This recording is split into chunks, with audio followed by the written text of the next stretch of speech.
good vibrations. Hello, everybody. This is Hummingbird Jewel, our 6th show, SOUL-utions, a book review show for mind readers. And my mission statement is to teach love by being an example of love. So what better way than to promote authors and books, because books were like my lifeline when I was a child, and they're so meaningful and they continue to expand my world. I've decided every week to pick a cause to devote the show to, and I asked Debbra Lupien, our author, today what her favorite cause was, and she said Habitat for Humanity. And it is such a beautiful organization. I'll put their link and their Facebook link in the notes. But they build homes for people that are either destitute or perhaps they've had a weather event and people come together and build. And what a great way to have like a family vacation even, is to give service and give back to the world. So that's what I'm going to start doing every week. So thank you for choosing this cause. It's very beautiful. But on to my beautiful author, Debbra Lupien. She is the voice of the Akashic Records, a spiritual teacher. And she has her book, Akasha Unleased. I practiced that several times. And I still got it wrong. Akasha Unleashed, the missing manual to you. And this book actually changed me. And I kind of consider myself a spiritual teacher, a mystic, I'm 61, been studying for a long time. So when anybody can, rock my world, it's a great book. And I thank you for that. Thank you for coming on to the show, Deborah. Hey, thanks for inviting me. I'm so happy to be here. When I looked at your website, akashaunleashed.com, you have a Zoom event, and it's a VIP event where you channel guides for other people, but I'm not really sure about all of that. So will you please explain how we can participate and what these Zoom events are all about? Sure. To participate, you have to sign up for my VIP list. That's first. So that's akashaunleashed.com/VIP. Okay. Then I will send you an invitation to my monthly event. This one is coming up on Saturday. It'll be 11 a.m. Eastern Daylight Time. And what happens is you take that Zoom link, you join me in the Zoom room, and then whoever shows up is free to ask questions of their guides, and I will channel answers for them. So you actually channel? Yes. Yeah. I ask for answers to my guides, it's their guides. Right? So we spend 2 hours doing that. That's once a month. Wow, 2 hours. That's quite a long time. And is this free? Yes, it's free. And the reason for that is that I do offer channeling as a paid service, but not everybody can fit that into their budget. So this is a way for them to come, ask a question. We'll spend a few minutes, they'll get their answer. It'll take a little longer, a little more, but it all works out. That's so beautiful and so giving. What a giving heart you have. Okay, let's get to the basics. Not everybody might know what an Akashic record is, or what's this missing manual? Where can I find mine? Can you just describe to people that might not understand what the Akashic records even are? Sure. Well, Akasha means sky or ether. It's a Sanskrit word. And so I see it as it's this big network in the galaxy. And each one of us has our own individual Akashic record archive. And so your archive would be like a node in the network, and everybody has their own node, and they're all connected. Okay. So we have our own archive that is manned by a vast team of guides, teachers, masters, and angels. And their only purpose is to serve us, to help us on our soul journey, to expand our consciousness, and to find what feeds our soul. That's wonderful. So what are the different ways can we actually receive these messages ourselves? Yes, you absolutely can. You always could. The problem is that until recently, our energetic frequency was too disparate from the Akashic Records. We couldn't connect. Okay. But we're moving into a time where more of us are advancing, our frequency is rising, and so it's much easier. So I use meditation. That's how I access them. You get into that meditative state and you set your intention. You can use a prayer if you like. I have one that's on my website. Okay. And you ask for access because they are your records. You're entitled to access them. The trick is learning to get the information, and that takes practice. Okay. So, and then in your book, you're describing, which I thought was interesting, because everybody, when you think about getting messages from the divine, you always think about, my soul purpose, and which is really important. But you were speaking to using it for like practical reasons, like your branding of your business, or you said something about land, like you could get the records of a house that you're going to purchase, like, or live in, or can you talk a little to that, how that would work? Sure. As soon as a property has an address, it has an Akashic record.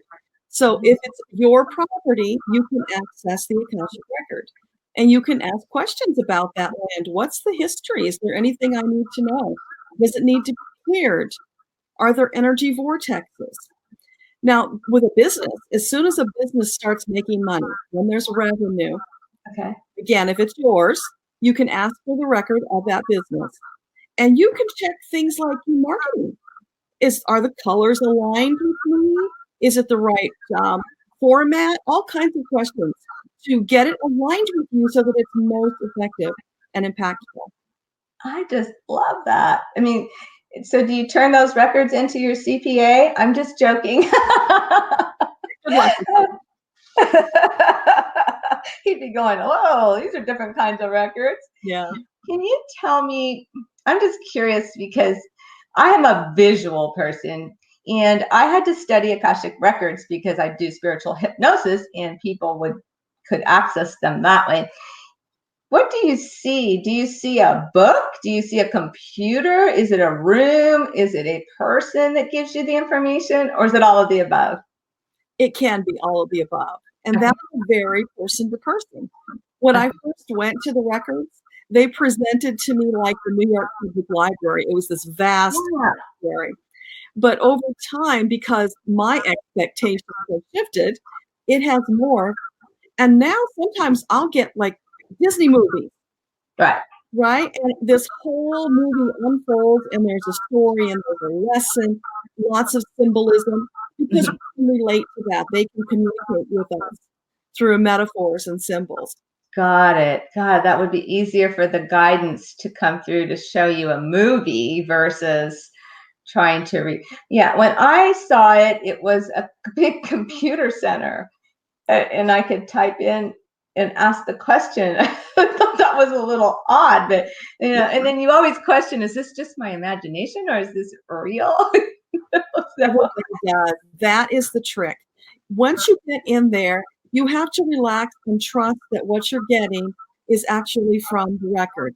Set your ego aside, say not now, and accept what's coming through, because in the records is only truth, love, and light. So accept it, and then go Google that symbolism and find out what is the deeper message. It'll allow it to come through. Now, if you have it in your mind that you're going to the records to read a book, it's going to be really hard, because it's hard for our minds to conceive of that and to visualize. And that's why they use stories and metaphors. Yeah. So you speak to, you brought up the ego, so I got to bring it up here. And I've always taught that we have a subconscious mind that's like a computer. Then we have our ego, which I call my ego the amigo, which, by the way, is not my phrase. I got it from somebody. So whoever I got it from, thank you. But I try not to demonize my ego too much, that it's very, wants to keep things the same and doesn't really like new ideas. And then I would go from there to superconscious mind. But in your book, you went from ego to higher self to superconscious mind. That's what was really interesting to me. Can you speak to that a little bit? Yeah, so the way I've been taught from my guides is that the ego body, that's who we identify as. Right. That's the self we've always known. But as our souls awaken, we become aware that we are more than just this body, this skin suit. We are this magnificent soul. And then we have higher self that's in the fourth dimensional space in between our third dimensional body and our fifth dimensional soul. Okay. And so there is a time where we're working with our higher self and we're getting guidance. But when we really want to get into it and expand our consciousness, we want to connect with our soul. So Right. what happened for me when I sat down and had that power that my guide told me to have, they said, you got to make friends with your ego. You all need to collaborate. So we came to an agreement, and now most of the time I see myself as my soul. It's all combined, but it's the soul that is the overriding presence. Yeah, I want to speak to the powwow. I call it a committee meeting where I just like, okay, let's all come together here in a circle and let's just hash this out. Ego, you're kind of being, blocking things. Can you kind of just lighten up a little bit? So when you were describing this in your book, you got to read the book. It's beautiful. And that's exactly what she did. And I think you call it energetic alignment. Is that correct? We're trying to energetically align with our soul. Yeah. Right. And what happens when we're out of energetic alignment? What are kind of the telling signs that we're not all kind of on the same page? It's like driving through life with a flat tire. It's really uncomfortable and there's lots of bumps. Things are not going well and it just kind of sucks. So when you notice things are not going well, that's when you look around to see, where am I out of alignment? What new choice can I make to bring myself back into alignment with my purpose? And how would you do that? Through meditation, or how would you do that? You can. Meditation can help.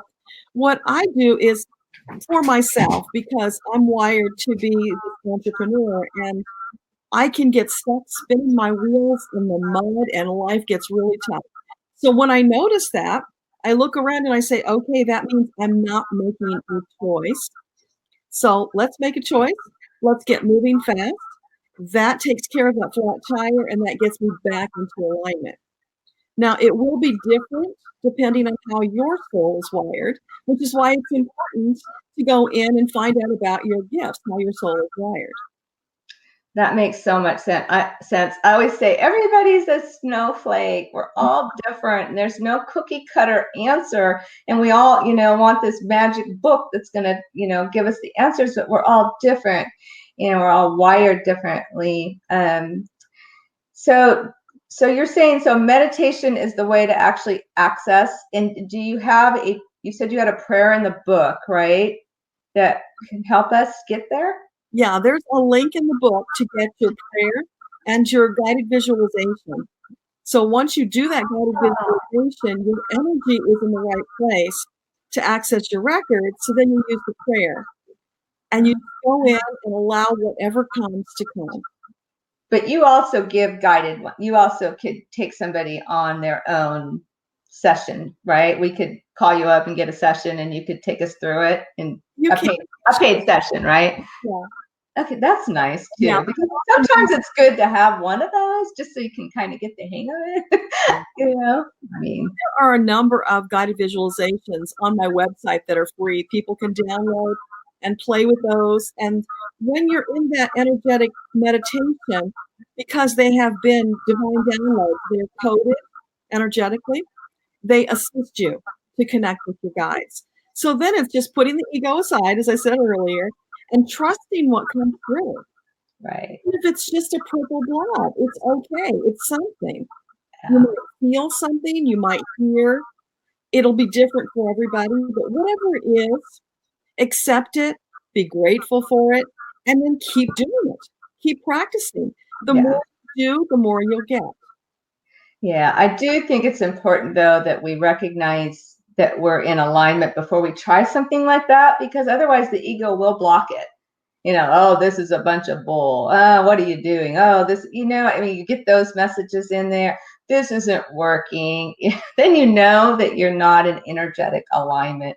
So I love the powwow. I think we really need to remember that before we just jump in and go try it and then say, oh, it didn't work for me.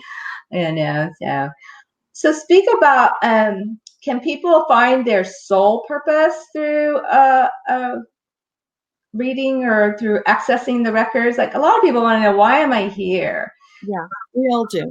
So Creator says the prime directive is to come here, expand your consciousness, and find what feeds your soul.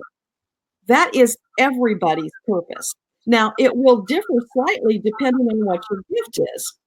So, like for you, you have this amazing gift of working live with people. You are way better live than you are online. But then you also have another aspect that does allow you to work online. So it's a really nice marriage. And you are able to speak and you channel. I don't know if you're aware of it, but Yeah. you have a natural channel. And what's coming through you is original thought that you are wired to share with the world. So for you, it's creating these communities or groups and sharing that divine information. And when you're doing that in whatever way you choose, because you get to choose, that brings you into alignment. That's your purpose. It's helping other people to understand more about themselves and to speak. Because we teach what we're experts at. Yeah. Thank you. Oh, I just got a little reading. Nobody ever gives me a reading. That was beautiful. Thank you. And in your book, and it's interesting how all of this works. I'm actually in the middle of writing a blog on a spiritual law called the cause and effect, the spiritual law of cause and effect. And you spoke to it several times. Matter of fact, I might quote you in my blog if that's okay, because it was just so beautiful. And I went, oh my gosh, no wonder I haven't been able to finish this blog. Can you speak a little bit to cause and effect? Sure. Well, it's just karma. It's choice. It's consequences, right? Yes. So if you don't like what's happening in your life, what you do is you look around and you make a new choice. Don't stay there. Change it. Do something new. And keep doing that until you find what feels better. We're all looking for that better feeling place. Yeah. So you spoke to the archangels, Metatron, I think. Is it the archangels that are overseeing the whole thing, or is that just your vision, or how does the angels come into play? I'm really big on angels, so. Yeah, Archangel Metatron is the overseer of all Akashic Records. Okay. So he is very attuned and aligned with humanity, and it's his grand desire to help us all expand and to find our bliss that feeds our soul. Now, you might find archangels in your record; they might appear, but it's Metatron who's the big daddy of the Big chief, huh? Yeah. So we each have our own, you call it book, the missing manual. So I always think of it as like a driver's manual that you get in your car, Is that what it really is? Like our own personal book? Well, it's like a big database, right? But it is in effect a user manual because you can go there and you can consult your records and get information about yourself. You can find past life choices. You can find people today in your life who you've had past life experiences with. That's a big question people ask about. Relationships, money, we can go to the records. We can find karmic stories that are impacting us in our current life. And that's why it's there. It's not to go and relive things we've previously lived. It's to go find out the root problem and then release it and move forward. How would you release it? Once you figure out what it is, it starts to release on its own. But there is an energetic clearing that you can do, a ritual, to extend the intentions and to let it go. That's amazing. So what's the difference between a past life regression and an Akashic reading? Are they the same? They're similar. not exactly the same. In the past life regression, my understanding is that the purpose is to go and see the past life to get those details. Right. When we do it through the Akashic Records, we only want that small portion that is impacting us today. Okay. We can't change it. We don't care about all the details. That would just be getting stuck in the past, and that won't help us. So we take that little kernel that's where the problem started, and then we correct that, because now we understand where it came from. So we release it, we make new choices, and bam, this repeating pattern disappears. It's true. Yeah. I had something cleared through a past life regression, but I had to watch the whole life and all the way to the death. But there was only one aspect of it that actually did the healing. I didn't even know that it happened until weeks later. And then I had identified, oh my God, my pain disappeared because I witnessed this one thing, so I get how that would work. It's kind of like instead of having to read the whole book, you can just go to the the one nugget that you really need to see, right? So encyclopedia, and you get the definition, and that's what you needed. Yeah. So let's go back to frequency, because if we're not an energetic frequency, then we probably won't be able to connect as well. Or is that true? Or is that something you can do even if somebody's out of vibrational frequency? You can still connect. It's just going to be harder. So think of it like tuning a radio station, right? You're turning, in the old days anyway. So when you get close, you're going to hear static. And then as you get closer, you might start to hear fragments. So now you're getting a little bit, you're more aligned, more in tune. And you keep going until you get to that place where it's clear. And that happens with practice. Okay. So it's like you're not going to go do a meditation and suddenly get whole conversations. Although you might, but it's not likely. So with practice over time, you can get those big downloads and whole conversations, but you got to keep practicing. And do you actually see the angels, or do you just hear them, or how does it work for you? Again, it's different for everybody. Okay. I get all of the senses engaged, but it wasn't always that way. It has shifted over time. So I can see and touch, and I'm literally there. I'm with them. I'm having the experience. And tell us a little bit more about your meditations. I thought you only had one, but I went onto your website and I was like so touched because you had one on grieving. And what are all the different meditations you offer? I believe these are all free too. Those are all free, yeah, because they're divine downloads, so I'm happy to share them. The grieving one came about because I could connect with a departed loved one, and I could share that with you, but you couldn't feel it.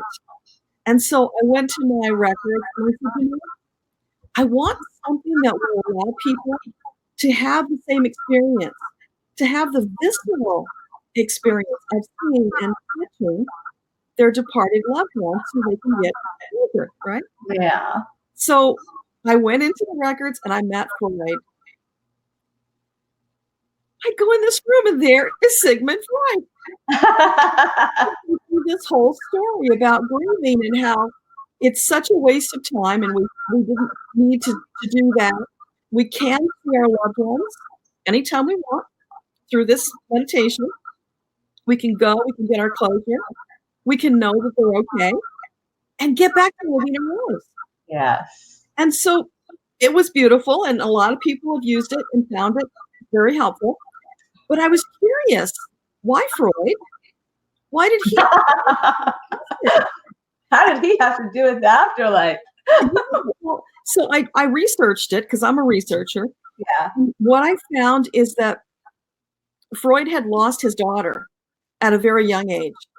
And then he spent the rest of his life grieving it. He never got over it. Oh. So this was very personal. And that's why he put the message. Interesting. That is so interesting. So can you see animals? Sure. So you could go visit an animal in the afterlife? You can call upon your deceased animals. Yeah, absolutely. Sometimes in stories, animals will come forth. One time I was put into the body of a raven and I flew around and oh my gosh, was that an experience? It's like magic. The most amazing things can happen to you there as long as you just relax and go with the experience. That's beautiful. That is a beautiful lesson that comes with each experience. What are the other meditations that you have besides the grieving one? I have a well-being that is just so phenomenal because there's this big lotus flower and like these little tea fairy lights come out and they chant and they call upon the keeper of the light and she comes forward and then she gives you this energy healing transfer. It's just phenomenal and you feel so wonderful when it's over. Oh. So that's just, it's fun and it's very powerful. How long are the meditations? I think 15 to 20 minutes. That's nice. Not at all. So that's another fallacy. We tend to think that, oh my gosh, I have to spend an hour. No, you don't. 5 minutes? Whatever you can spare, but just do it regularly so that you get the habit and you build the muscle. Right, that's true. When is the best time to do it? Morning, evening, anytime? Does it matter? Doesn't matter. I would just say, though, sit up, don't lie down. Because if you really? You'll probably fall asleep. That happens a lot. So if you sit up, like I meditate like I am right now, I just sit and close my eyes and that's it. And then you can stay awake and enjoy the experience. That's great. And I would also recommend be prepared to record it in some fashion, whether you voice record or you type or you write, because once the messages start coming, they can come rather fast and you'll forget really important details. So you want to capture it in the moment. Yeah, I never remember my readings. That's why I think I do channel, because people will say, oh, that happened, or thank you, and I'll go, really? What did I say? Unless it's in writing, I won't remember. I'll remember pieces of it, but that's a really good idea. Maybe to keep a journal even, like a journal to help you remember. So do you have anything else you want to share from your heart without me leading you? I just want to share that this is your user manual. It's your birthright. You should have always had it. And once you access your records, it's like you are living life as an alter ego. And you go to your records and you suddenly discover, I'm this magnificent soul and I have superpowers. Oh my gosh, I can actually be a superhero of my own life. And that changes everything. So you're missing out on that if you don't access the records. And why wouldn't you? They're yours. And then share it with people, because Metatron has tasked me with getting the word out to as many people as possible. Because we need it right now. We need more souls to awaken, to understand the truth of who they are, start using their superpowers, because that's how we're going to change the world. And can you do this with your children? Yes. I bet they're very open. Yeah. So imagine if you knew about your gift when you were a child. How would that have changed your life? Yeah. Yeah, I knew, I had spiritual experiences as a child, but I just was didn't know what to do. Didn't want to tell anybody about it. Kind of discounted it. Then I kind of didn't like it. I don't know. It'd be so much better if you could just have somebody go, oh yeah, you're having an experience, or yes, what you saw was real, instead of thinking, oh my gosh, I felt like I got taken to another planet. I must be weird, when you actually had an out-of-body experience. And children are just so open in theta, and so I would think that would be a good tool for them too. Yeah, and most of us did not originate on Earth. We are star seeds. We came from somewhere else, so we have those experiences. Yeah, and I think the children often are remembering fragments. So if we can help them to hold on to them and remember it longer, they will be more awakened faster. I know the first thing we tell kids is, oh, it was just a dream. Dreams aren't real. I mean, right away they start getting squashed. Yeah. And so we have to undo. That's all that programming in our subconscious minds that we kind of need to uplift. So, well, your book really touched my soul, and I'm looking at things just a little bit differently. I'm going to tweak my teachings now because of it, because I was missing a layer, which was kind of important. I'm like, oh, there's another in between. I love the powwow. Get yourself into energetic alignment, people. Have a little meeting with the ego and the soul, and just say, hey, let's work together. And she talks about this in the book in a way that you can understand better than me saying it in a minute.